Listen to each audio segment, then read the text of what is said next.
The National Broadcasting Company will interrupt all its programs to bring you the latest bulletins. Kraft presents The Great Gildersleeve. The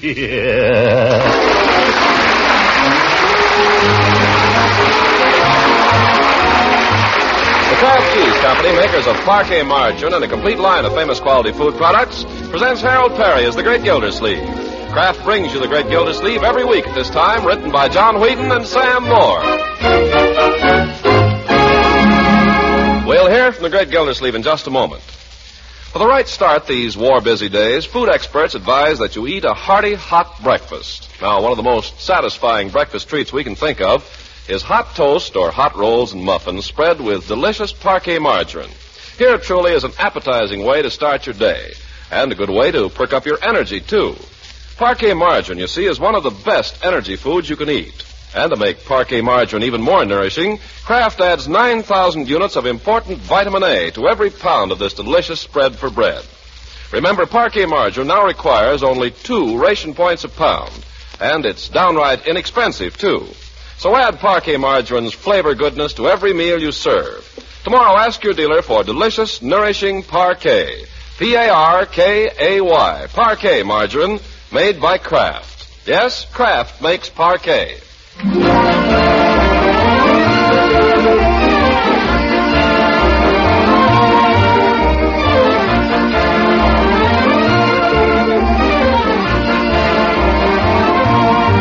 We take you now to Summerfield. Go ahead, Summerfield.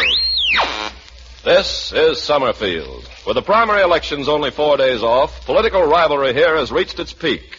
Mayor Terwilliger and his opponent Throckmorton P. Gildersleeve have been slugging it out toe-to-toe in a series of political debates all over town.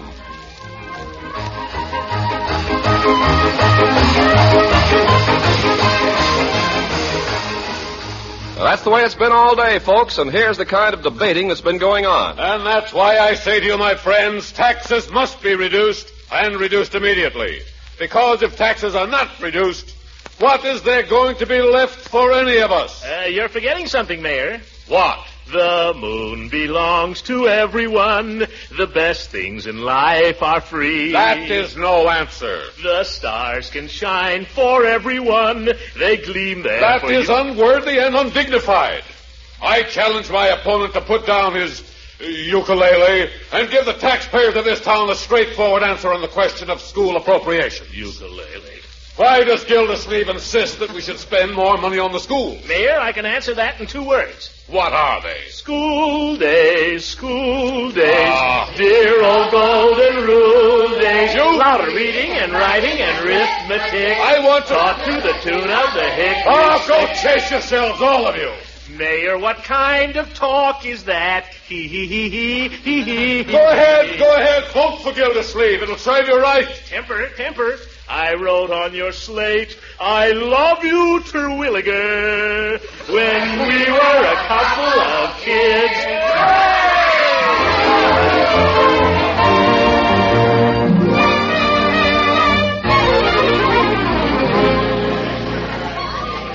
Congratulations, Commissioner. You really had him on the ropes there. Well, I guess I got his goat a little, friend. Mr. Gildersleeve, I'm just going to vote for you every chance I get. Oh, thank you, madam. Well, let's be getting along, Leroy, shall we?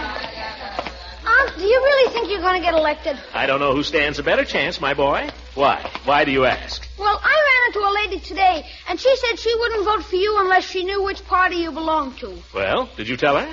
How could I? I don't know myself. Leroy, you mean to tell me you don't know what party your own uncle is affiliated with? No. Do you? Certainly. I'm a candidate for nomination on the Progressive Fusion ticket. I thought that's what Mayor Terwilliger was. He is. How come? I thought Terwilliger was no good. He isn't. But you're both what you said. Progressive fusionist, yes. Only the mayor is a reactionary progressive. That's why I'm opposing him. I don't get it. You see, my boy, the election next Tuesday is just a primary election. What's that? Well, that's to decide which of us is to be the party's candidate for mayor in the fall. The man the progressive fusionists nominate in June will run against the independent progressives in November. Independent progressives? Who are they? That's the other party here in Summerfield. No good, huh? No good. Too radical, my boy. They don't amount to much anyway. If I get the nomination in June, I'm as good as elected. Unc, Yes? whatever became of the Republicans and the Democrats? Well, I'll tell you, Leroy. Funny about them. Back about 1932, the Republicans in Summerfield sort of went underground for a while. And in the meantime, the Democrats got to fighting among themselves, and they split up into the Progressive Fusionists and the Independent Progressives. So then the Republicans came out and took sides, and there you are. Is that clear? Clear as mud. All I know is I'm for you. Well, don't worry about it, my boy. By fall, your uncle will be mayor. And the chances are you'll have a new aunt, too. I say the chances are you'll have a new aunt, too. Unc, Yes? how far can you throw this rock? Oh, for tonight. Go home, Leroy. Go on, run along. I got to stop in here at headquarters.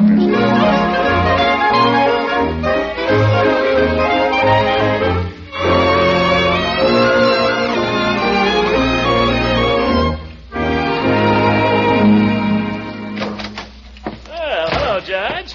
Floyd? Hi, Commissioner. Well, how'd it go, Gildy? Gentlemen, you're now standing in the presence of the next mayor of Summerfield. How do you know? Judge, it was a slaughter. I mowed him down. I only wish Eve had been there. She'd have married me on the spot. Say, Commissioner, you really going through with it this time? Going through with what? What kind of a question is that? If you're referring to my forthcoming marriage... Oh, no offense, Commissioner, no offense. I just meant... Well, as long as you know what you're doing. Of course I know what I'm doing. Oh, I just meant... Well, I remember when you were engaged to that other party last year, that Southern party. Miss Goodwin is not a party, Floyd. She's my fiancée, and a very lovely lady. Isn't she, Judge? She is indeed. And she has a very lovely mother, too, hasn't she, Gildy? I like her mother. Of course you do. When's she leaving town, Gildy? Just as soon as I can get her reservations. And that's what I wanted to talk to you about, Judge. You're my campaign manager. You're supposed to be in charge of arrangements. Now, Gildy, reservations are hard to get without priorities. Well, there ought to be a priorities on mother-in-laws. But I like her, you understand. Say, you know, I might be in a position to help you out there, Commissioner. Oh? You think you could get her reservations? Well, I know the man that could. Al Bergman down at the depot. I did him a favor once by keeping my mouth shut. Floyd, if you could take care of this for me, I'd be your friend for life. Could you call him up now? Well, I'd like to do you the favor, Commissioner. Only remember it was me that did it. Oh, Floyd, you're a pal. I don't know how many people would go to that much trouble for a friend. Do you, Judge? You're darn right you don't. I only hope I can do as much for Floyd someday. Depot, is Al there? Oh, this is Floyd, Al. Floyd Munson. Yeah. How you been, Al? Tell him I'd like to get a lower on the 619 tomorrow night. That's good. How's the wife? Tell him if he hasn't got a lower, an upper will do. That's good. Say, Al, I got a friend here. He'd like to get reservations on the 619 tomorrow. Oh, it is, huh? Oh, that's too bad. No chance then, huh? Fine fixer you are, Floyd. By the way, Al, we ought to get together one of these nights. I ain't seen you lately. Remember that time you told your wife you were going to the lodge meeting? Boy, did we have a time that night. Oh, you don't need to worry, Al. There's nobody here, and I wouldn't tell anybody. You know that. My wife? Well, she'd run right over and tell your wife. That was really an evening, wasn't it? Remember when the cop came in, you and the hostess hid behind the jukebox? Say, Al, seriously, about those reservations. My friend here... You do? Oh, that'd be great. Call me back, will you? And, Al, remember me to the wife. Well, it's all fixed, Commissioner. He's going to call me back. Floyd, that's wonderful. How did you do it? Well, this guy's a friend of mine. Oh, well, I don't know how to thank you. By George, Floyd. Yeah? Next time I come in for a haircut, remind me to get a shampoo and a massage. Oh, Commissioner. Yes, Floyd? Remember me to your girlfriend. I'll do that, Floyd. Gee.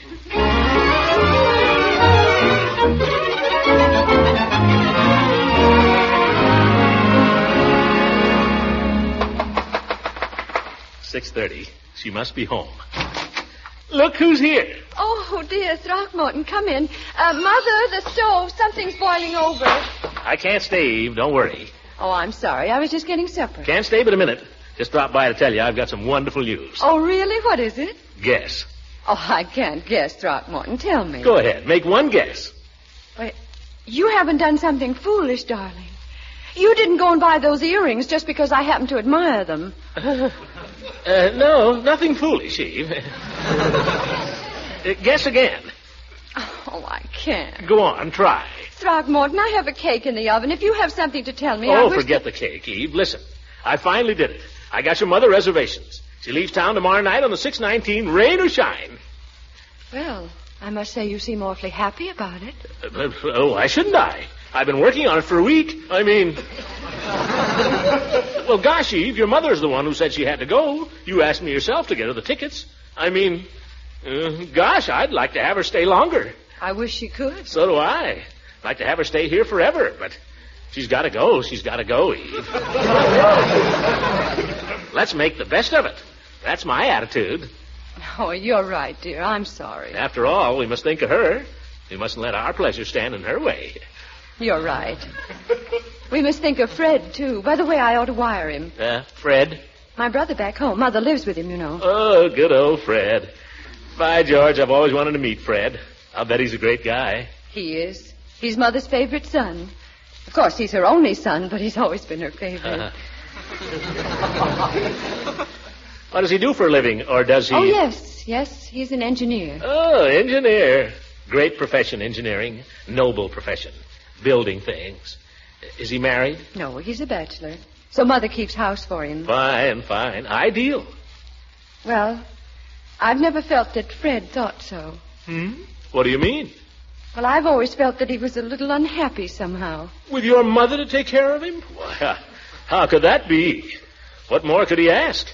Well, I think he's always regretted that somehow the right girls never come along. Listen. Mother says he seemed rather restless lately.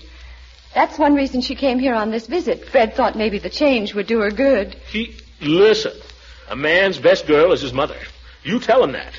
You tell him to hold on to her. Tell him I said so, Eve.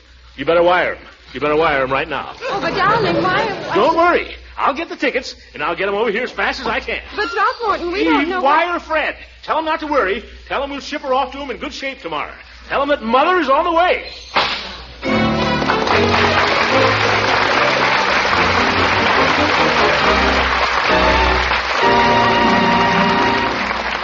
The Great Gildersleeve will be with us again in just a few moments.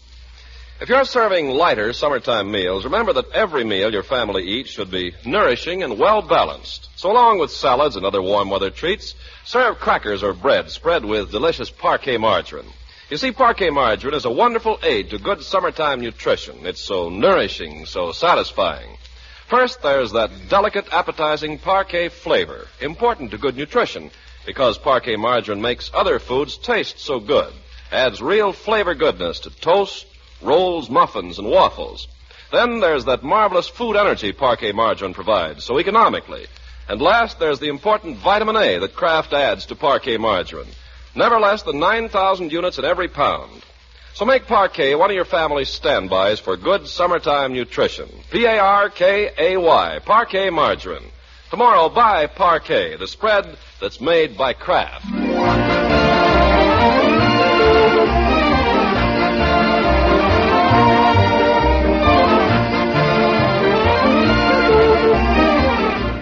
Now let's get back to the Great Gildersleeve. It's breakfast time, but so far only Marjorie and Leroy have reached the dining room. Marjorie is reading the front page of the paper. Leroy is reading the comics, while Bertie can be heard in the kitchen.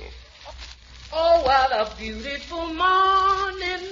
Oh, what a beautiful day. Gee, you feel good this morning, don't you, Bertie? I sure do, Miss Marjorie. Well, I do, too. It is a beautiful day. Great day for the race. What race, Leroy? The human race. Boy, you sure been on that one. Oh, that joke's so old I forgot it. Your uncle coming down soon? Oh, yes, we can wait for him.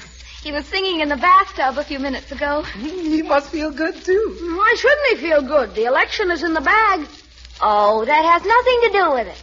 Then what's he singing about? When your heart goes bumpity-bump, it's love, love, love. Oh, for corn's sake. Girls always think everything is love. Well, it is, too. Isn't it, Bertie? If you're in love, it is.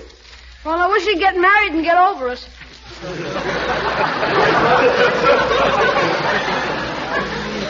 What? Well, I mean, it'll be great when they're married. How come you think so, Leroy? Well, if my aunt is principal of the school, can you see those teachers pushing me around? Well, I like her because she's nice. You like Miss Goodwin, don't you, Bertie? Well, if Mr. Gildersleeve likes her, I like her. One nice thing about her, she don't know nothing about cooking, and that'll save a lot of wear and tear on my personality.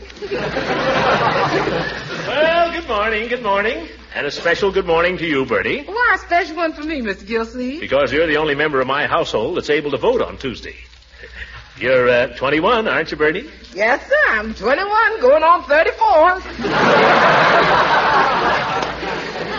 Well, are you registered? Been registered ever since I've been in Summerfield. Fine, Bertie. I won't attempt to influence your vote, but you can have all day Tuesday off. Thank you, sir. In the meantime, would you like a little breakfast? I would indeed, Bertie. I've got to make a phone call, though. Bring it right in. Yes, sir. You seem to feel pretty good this morning, Unc. Never felt better in my life. That's because you're in love. Well, that may have something to do with it. The fact is, Hello? Hello, Floyd? Gildersleeve. Any news for me? He's got him? All right, when do I get him? I don't care how sure you are, I want to see him. Fine, Floyd. I'll pick him up at the barber shop in a couple of hours. So long. By George, if I wasn't going to have breakfast, I think I'd go upstairs and take another bath. For goodness sake, why? Because now I've really got something to sing about.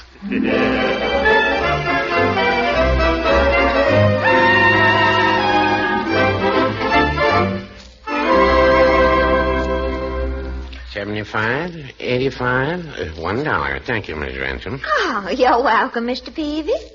Can I serve you in any other way? No, that's all. I was just wondering, do you see much of Mr. Gildersleeve these days? Oh, yes, he comes in every now and then to pass the time of day or to have a soda. Oh, does he have as many sodas as he used to? I wonder if there's any question of professional ethics involved here.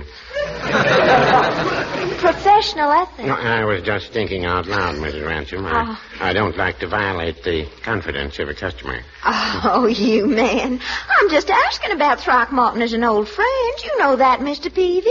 After all, I was engaged to marry him once. No, of course. Well, I think I can safely tell you that he has definitely cut down on his soda. Oh, the poor man. I knew she'd be making him take off some flesh. She? Oh, yes. Oh, that worries me, Mr. Peavy. Some men have to be fat to be healthy. Yes. But I think Mr. Gildersleeve overdoes it. Well, tell me, I understand his mother-in-law's in town. I mean, Miss Goodwin's mother. Have you met her? Well, yes, they've been in once or twice. Just small purchases, but we chatted quite a bit. What do you think of her? What do I think of her? A very pleasant woman. I know, but what do you really think of her? You want my frank opinion? Yes. A very pleasant woman. Well, the only reason I ask is I'm curious to know what Eve Goodwin... Oh, hello, Throckmorton. Oh, hello, Leela. Hello, Peavy. Good morning, Mr. Gildersleeve. What can I do for you today? Oh, I'm in a spending mood, Peavy. Want a box of candy, some magazines, some... you haven't got any flowers. Well, what's come over you, Throckmorton? Don't tell me Eve's having another birthday. Now, Leela, it just happens these gifts are for Eve's mother. Oh, it's her birthday. No, it's not her birthday. Are you in the doghouse, Throckmorton? Certainly not. And I wish you wouldn't use that expression in speaking of Mrs. Goodwin. She's a very fine woman. Isn't she, Peavy? A very pleasant woman, yes, she is. I'm very fond of her. Oh, it makes me awfully happy to hear that, Throckmorton, because, you know, in 20 years, Eve will be just like her mother. The reason I'm buying her mother these few little things is because she's going back home. Oh, I see. Well, it's so nice that you're so fond of your mother-in-law, Throckmorton. It's quite unusual. Oh, this whole mother-in-law business is just a myth anyway. Nothing in it. Well, I wouldn't say that. Well, all I know is every time my husband Beauregard's mother came to visit, we had trouble. She had to have special things to eat, and I almost killed myself trying to please her. Well, Eve's mother has a I suppose you could call it a diet, but it's no trouble at all. Mm-hmm. No, really, Leela. I'll be sorry to see Eve's mother go. She's mighty good company. Lively, you know. Something going on every minute. Beauregard's mother used to talk every minute. He used to get awfully wearing. Well, Eve's mother is different. She's well informed on the questions of the day. Good talker. Isn't she a good talker, Peavy? Yeah, she certainly is. Yes, sir. She's... Oh, hello, Floyd. Hello, Mr. Gildersleeve. How do, Mrs. Ransom? Morning, Mr. Munson. Hi, Peavy. Still helping the doctors make business for the undertakers? Well, now, I resent that. Well, Mr. Gildersleeve, I got your Pullman ticket. Oh, you have? Oh, that's fine. Yeah, that's fine, Floyd. How much do I... Yeah, I called your house as soon as I got the tickets, and they told me you were over here. Yeah, that's fine. How much do I... I could have waited at the shop, but I knew you were anxious to get a hold of those reservations, so I run right over. He's been calling me 4 or 5 times a day. Floyd. Well, I guess we all know how it is when a fellow's trying to get his mother-in-law out of town. Oh, shut up.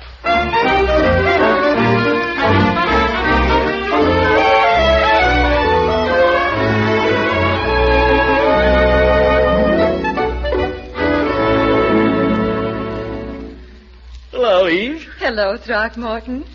My, what are all the packages? Oh, just a few little going-away things for your mother. Oh, how sweet. I'll call her. Oh, no, don't bother.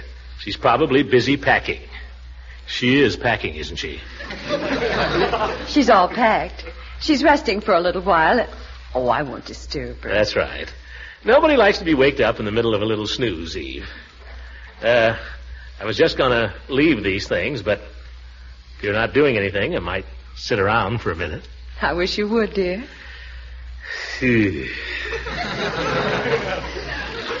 Oh, look, here's the Pullman ticket. Yeah, lower 9. Very comfortable, right in the middle of the car. Oh, that's wonderful. And with all these presents, Mother'll be traveling in style. I'm having a corsage sent to her at the depot. Oh, Throckmorton, you're doing too much. Not the way I look at it, Eve. Now, sir, the best is none too good for my girl's mother.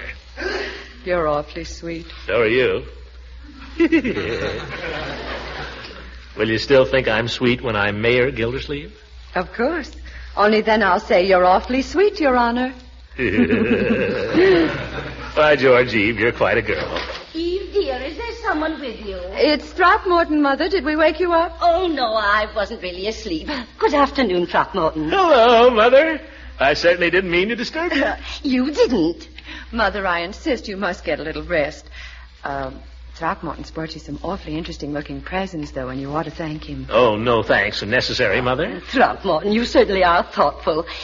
Should I open them now? No, Mother, not till you're on the train. Now, you go lie down for a little while and finish your nap. Yes, Mother. Train trips are quite tiring, you know. Oh, so thoughtful.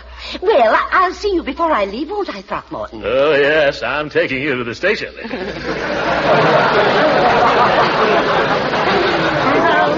He thinks of everything, doesn't he, dear? Well, I'll go and lie down for a little while, if you'll excuse me. Oh, go right ahead, Mother. There's nothing like a little shut-eye. I think so, too. But don't you let me oversleep my train now. Don't worry. By George, she's a great old girl. I think she's the finest mother in the world. Yes, sir. Eve, have you thought about where we could go on our honeymoon? Honeymoon? Good gracious, Throckmorton, we haven't even set a date for our wedding. How about the 4th of July? Oh, nobody gets married on the 4th of July, dear. Oh? Besides, I don't think we ought to do any traveling with the war on. We could have a honeymoon right here. Well, maybe you're right. Well, Oh, excuse me. Hmm. Hello?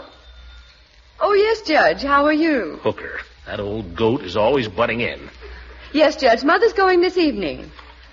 Oh, yes, I'm sure she'd like to speak to you. Just a minute. You're not going to wake your mother up just for Hooker. Now, Throckmorton, it's very nice of the judge to call to say goodbye. Eve, have you no regard for your mother's health? But, darling, I can't just... Oh, Eve, dear, did I hear the phone ring? Oh, yes, Mother, it's for you, Judge Hooker. Oh, thank you, dear. I was just dropping off to sleep. Hello. Well, it was awfully nice to meet you, Judge. I've heard so much about you. Oh, thank you, Judge. I hope to be back again very soon. Why, that old... What's the matter, Throckmorton? Nothing. Oh, thank you again, Judge. Goodbye. My, such friendly people here in Summerfield. Isn't Judge Hooker a fine man, Throckmorton? Oh, yeah, one of the finest. Yeah. Oh, dear, I wonder whether it's worthwhile trying to get back to sleep again. Dr. Farrar says sleep isn't everything, of course, but I read in a magazine the other day that June is a good month to sleep in. Well, I'm sure Dr. Farrar would recommend a little nap just before a train trip, Mother. I think a little rest will help, Mother. Well, I'll try. If you'll both be real quiet, maybe I can drop off again. Oh, we'll be two little mice. Let's play Mouse, Eve. How do you play, Mouse? Well, you're the little mouse, and I try to grab you. Throckmorton, don't. Don't make any noise. You'll wake up Mother. But you're taking unfair advantage. All's fair in love and war. I try to talk very quietly. Hello? Oh, yes, this is she. Yes, please. Thank you very much. Who's that? It was a telegram from my brother Fred. Fred? He's all right, isn't he? Oh, yes, he's all right. He's just got a commission in the Seabees, and he's on his way to Washington. But your mother? She'll just have to live here, dear. With us.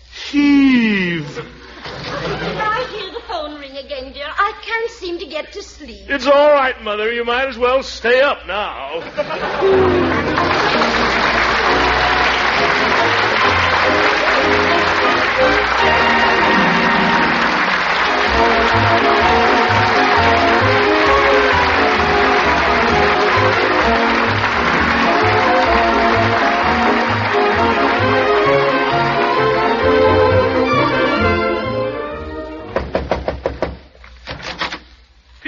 Hello, Mr. Gildersleeve. Well, come in. I'm not disturbing you, I hope. Not at all. Come in. I could go away and come back at some more convenient time. I'm not doing a thing, Peavy. Just sitting here reading a magazine. Come on in. Yeah. What's on your mind, Peavy? You're sure I'm not yet? No, not at all. What's on your mind? Mr. Gildersleeve, you wouldn't want to buy a war bond, would you? You see, there's this big drive. Not if that's the way you're going to sell them. No, well, I didn't think you would. Yeah, wait a minute. I'm only trying to tell you that's no way to sell bonds. No? No. You come mooching in here. Ye gods, man, there's a war on. There is? I mean, yes. I know. That's why we're selling the bonds, the war. Well, that's no way to sell them. Well, how would you sell them, Mr. Gildersleeve? How would I sell them? I'd make people realize there's a war going on, that's how. I'd say to them, look here, brother, you've been hollering your head off for second front. Well, now you got it. A lot of fellows are over there fighting and dying for what you've been hollering for. Well, let's see you back them up. And then I'd say to them, the time has come, brother, to put up or shut up. That's what I'd tell them. You would? Yes, sir. And I'd tell them more, Peavy. I'd say, look, this is the greatest chance in history. The greatest chance in history. Are you going to buy into it or are you going to pass it up? I'd tell them, you don't have to buy bonds. Nobody's going to make you. Nobody will know. Nobody will snitch on you if you don't. But you'll know, brother. You'll know that the one time when you could have done something to help, you didn't do it. And if we fail in this war, I wouldn't want to be you. And if we succeed, I wouldn't want to be you either. That's what I tell them. Do you really believe that, Mr. Gildersleeve? Why, certainly I believe it. You're darn right I believe it. Sign here. What? What do you mean? You bought yourself a bond. Yeah. All right, certainly I'll buy one. I'm glad to do it. You just mark right there what kind you want. But I'll say this, Peavy. You're the worst bond salesman I ever saw. Well, no, I wouldn't say that. You just bought one. Yes, but I had to practically sell it to myself. Well, there's more than one way to skin a cat. Peavy, you're a character. Coming from you, Mr. Gildersleeve, I'd say that was from headquarters. Huh? Good night. Good night, Peavy. Good night, everybody. And remember, will you? Buy that bond.